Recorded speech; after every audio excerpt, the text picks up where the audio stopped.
అదే RTV app వార్తల్ని క్షణాల్లో చదివే అవకాశం ఉంటుంది. ఒక న్యూస్ పేపర్, ఒక టెలివిజన్ ఛానల్ మీ చేతుల్లో ఎప్పుడూ ఉంటాయి. తెలుగుదేశం పార్టీ రాష్ట్ర అధికార ప్రతినిధి ఆనవ వెంకటరమణారెడ్డి ప్రస్తుతం మనతో ఉన్నారు. రాష్ట్రంలో విజయసాయిరెడ్డి మీద జరుగుతున్న దుమారం మీద ఆయన మాట్లాడేందుకు మనతో ఉన్నారు. ఎంతో మాట్లాడండి. చెప్పండి, అసలు విజయసాయిరెడ్డి మీద ఒక వైరల్ అవుతుంది వీడియోస్ ఎక్కడ చూసినా. అసలు ఏం జరిగిందంట? ఎక్కడంటే ఆడ గోకితే వైరల్ అవుద్ది కదా, కాకుండా ఉంటుందా? వద్దురా నాయన గోకొద్దంటే ఎండు గోకుతాడు. 10 దగ్గరలో గోకితే ఎవరో ఒకరు బయటకు వస్తున్నా. ఇప్పుడు ఈ గోకాడు బయటకు వచ్చింది, ఇంకా వైరల్ కాకుండా ఎట్టుంటుంది?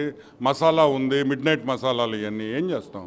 ఒకటి ఆయన వాళ్ళ అంటే ప్రశాంతి ఆమె చెప్పడం ఏంటంటే, నాకు 2013లో మ్యారేజ్ అయింది, తర్వాత విడిపోయాము, వేరే వ్యక్తితో మ్యారేజ్ అయింది, అతనికి పుట్టిన ఈ సంతానమే కావాలని దీన్ని రాజకీయం చేస్తున్నారని అంటారు. దాన్ని మీరేమంటారు? ఇప్పుడు ఏ వ్యక్తి పేరు చెప్పిందో ఆ వ్యక్తి నాకు సంబంధం లేదు అంటున్నాడు.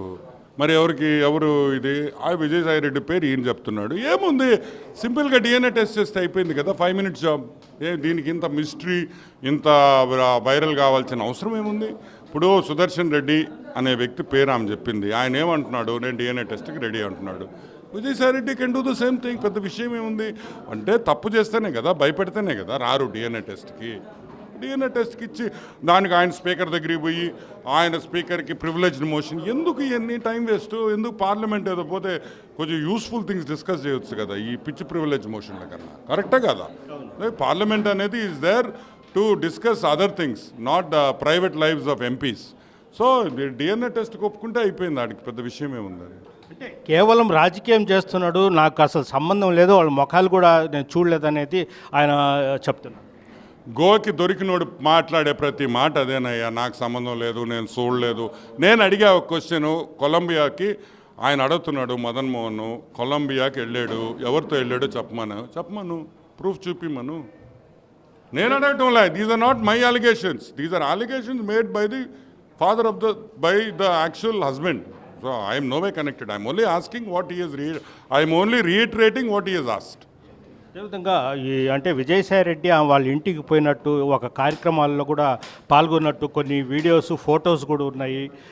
ప్రోటోకాల్ వచ్చినప్పుడు అప్పుడు పోలీస్ కార్లు వచ్చాయి కదా, కొన్ని ఆధారాలు కూడా ఉన్నాయంట. మీ దగ్గర ఏమైనా ఉన్నాయా అంటే మీ పార్టీ తరఫున? నేను ఆ విజయసాయిరెడ్డి ఎవరిని గోకుతున్నాడు అని చెప్పి నేను వెనకపోయి నేను ఆ వీడియోలు తీసి నాకు ఏమవసరం అయ్యా? వాడు పొట్టి సారాయి రెడ్డి క్యారెక్టర్ అందరికీ తెలిసిందే. కుటుంబం జైలుకి పోయి వచ్చిన కుటుంబం అది, మనకు అన్నీ తెలుసు. నెల్లూరు వాళ్ళు ఎవరినైనా పోయి చెప్పండి. ఇప్పుడు ఈ గోకుడు ఇప్పుడు కాదు, చిన్నప్పటి నుంచి మామూలే ఇది. సో నేనేమంటానంటే ఇవన్నీ ప్రూఫ్లు ఉన్నాయా? ఒకటే. ఇప్పుడు అలిగేషన్ చేసింది నేను కాదు, నువ్వు కాదు, చేసింది వాళ్ళ భర్త ఏమంటున్నాడు? యు ఆర్ ది ఫాదర్, నేను ఫాదర్ కాదో, నేను తండ్రిని కాదో అంటున్నాడు. ఇప్పుడు ఎవరు నమ్మాలా? అది బయటకు రావాలంటే ఎట్ట కావాలా? DNA రావాలా? దాంట్లో థర్డ్ పర్సన్ సుదర్శన్ రెడ్డి ఓపెన్గా నేను DNA టెస్ట్కి రెడీ అంటున్నాడు. ఈయన ఎందుకు భయపడుతున్నాడు? నిన్న అంత సుదీర్ఘ ప్రెస్ మీట్కి మాట్లాడాడు కదా, అందరిని తిట్టాడు కదా, ప్రెస్ వాళ్ళని అందరినీ. ఏం DNA గురించి మాట్లాడలేదా? ఇప్పుడు సుదర్శన్ మగోడు డైరెక్ట్గా చెప్పాడు ఐఎమ్ రెడీ ఫర్ DNA అని. Finished, over story. So benefit of doubt ఎవరికి? సుదర్శన్ రెడ్డికి, ఎందుకంటే ఒప్పుకున్నాడు కాబట్టి. Simple as that. అంటే ఆయన నెల్లూరు వాసి కాబట్టి ఆయన గురించి మీకు ఏమైనా తెలుసా? అంటే ఆయన బిహేవింగ్, ఆయన చాలా బాగా డీసెంట్గా మాట్లాడతాడు.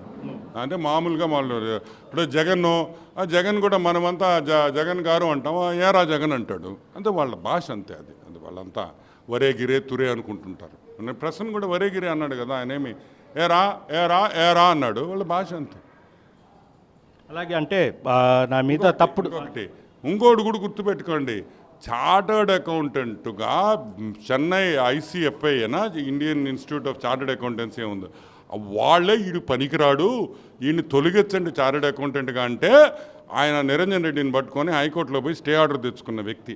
వాళ్ళే చెన్నై వాళ్ళు. ఇప్పుడు మామూలుగా మాకు అరమోళ్ళు ఏంటంటే వాళ్ళు భలే గట్టిగా ఉంటారని వాళ్ళే భయపడ్డారు ఈయన చూసి. మనమెంత అరమోళ్లే ఇతను చూసి భయపడ్డారు తమిళియన్స్. వీడు మామూలు లోడు కాదురా, మనకు చెడ్డ పేరు తెస్తున్నాడని అర్థమయ్యే వాడిని తరం కొట్టాలని చూశారు. ఇంకా వాడి పూజకి పనికిరాని పువ్వు వదిలే వేస్ట్ అయిపోయింది సినిమా. అంటే డిమాండ్ చేస్తున్నారా అంటే బెయిల్ రద్దు చేయమని? చేయాలి కదా. ఇప్పుడు నరికేస్తా, చంపేస్తా, అంతు చూస్తా, తొక్కేస్తా, బొక్కలో చేస్తానని ప్రెస్ వాళ్ళని అందరినీ, మీడియా ఛానల్ హౌజెస్ ఓనర్స్ని అందరినీ నువ్వు అంటుంటే is it not bail violation of the bail condition? ఇప్పుడు బెయిల్కు కండిషనల్ బెయిల్లో వచ్చినప్పుడు దానికి కొన్ని మార్గదర్శకాలు ఉంటాయి. 1, 2, 3, 4 ఇది చేయకూడదు, ఇది చేయకూడదు, ఎవరిని బెదిరించకూడదు, అవన్నీ. నువ్వు డైరెక్ట్గా బెదిరిస్తున్నప్పుడు వయలేషన్ ఆఫ్ ద బెయిలే కదా అది. సో 100% క్యాన్సిల్ చేయాలి బెయిల్. అది సిబిఐ చేయాలి, ఎందుకంటే సిబిఐ ఫైల్ చేసిన కేసెస్ కాబట్టి. కొన్ని మీడియా సంస్థలు తప్పుడు ప్రచారం చేస్తాను, నేను కూడా మీడియా పెడుతున్నా అంట. ఏది అంటే అంత ధైర్యం ఉందా? మా భారతక్క కాదని, మా సాక్షి ఛానల్, మా సాక్షి పేపర్ని కాదని మీడియా ఛానల్ పెడతా. దమ్ముంటే పెట్టమన్నా, దమ్ముంటే పెట్టమని మంచి ఛాలెంజ్ చేస్తా. ఇరగొట్టద్ది. అమ్మో మా సాక్షి కాదని ఈ మీడియా పెట్టుకుంటే ఏమనుకున్నాడా? ఇంకొకటి కూడా చెప్తున్నా, ఇది వైసీపీ కుట్రా అని ఆయనే అంటున్నాడు, నేనల్లా. మా పార్టీ వాళ్ళు కూడా దీంట్లో ఇన్వాల్వ్ అయి ఉన్నారని ప్రెస్ మీట్లో చెప్పాడంటే వైసీపీలో ఈడు బిహేవియర్ నచ్చక ఈడొక యదవని డిసైడ్ అయ్యి వాళ్ళే వీడి మీద కంప్లైంట్ ఇచ్చి ఈ డ్రామా ఇదంతా నడిపిస్తున్నారనేది మా వాదన. చివరిగా అంటే మీరు ఏం డిమాండ్ చేస్తారు? ఒక ఎంపీగా ఈ విధంగా ఆరోపణలు వచ్చింది కాబట్టి మీరు ఏం డిమాండ్ చేస్తారు? కేంద్ర ప్రభుత్వం కానీ ఇటు రాష్ట్ర ప్రభుత్వం? రాజకీయ నాయకులు గోకుడు ఆపియాలి, గోకూడదు అనేది మా ప్రథమ ఇది కరెక్ట్ కాదు. ఎంప్లాయీస్గా చూడండి దయచేసి. మేము చెప్పేది ఒకటే, ఈ ఆరోపణలు అనేది మన రాజకీయానికి మంచి పద్ధతి కాదు.